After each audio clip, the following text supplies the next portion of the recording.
गेल्या 7 ते 8 वर्षांपासून कागल इथं खासगी तत्वावर सीमा तपासणी नाका उभारण्याची तयारी सुरू आहे. विधानसभा निवडणुकीचा निकाल झाल्यानंतर या ठिकाणी उभारण्यात आलेल्या सीमा तपासणी नाक्याच्या इमारतीची रंगरंगोटी तसंच लाईट आणि सिग्नलचं काम सध्या युद्धपातळीवर सुरू करण्यात आलंय.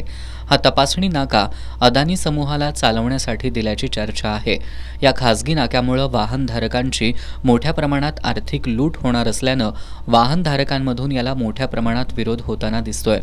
कोल्हापुरातील विविध वाहनधारक संघटना या खासगी सीमा तपासणी नाक्याच्या उभारणीविरोधात आक्रमक झालेत. सोमवारी कोल्हापूर जिल्हा लॉरी असोसिएशनच्या वतीनं याला विरोध करण्यासाठी कागल इथं वाहनांसह धरणं आंदोलन करणार असल्याचा इशारा असोसिएशनचे अध्यक्ष सुभाष जाधव यांनी दिलाय.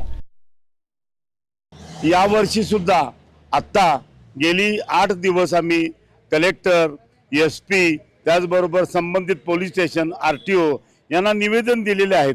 त्याचबरोबर RTOना सुद्धा नोटीस दिलेली आहे की बाबा या खाजगी RTO चेकपोस्ट कोणत्याही परिस्थितीमध्ये सुरू होता कामा नाही.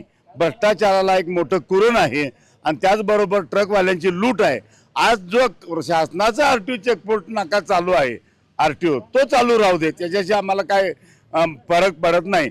आता काट्यावरनं जाताना प्रत्येक गाडीला, ट्रकला 228 रुपये काट्याचे पैसे द्यायला लागणार आहेत.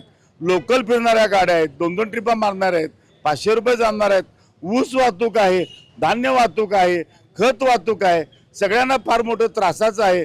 कोल्हापूर जिल्हा हा लहान मोठं गावं असतात आणि हा खाजगी RTO चेकपोस्टला कोल्हापूर डिस्ट्रिक्ट लॉरी ऑपरेटर असोसिएशनचा आमचा विरोधच आहे.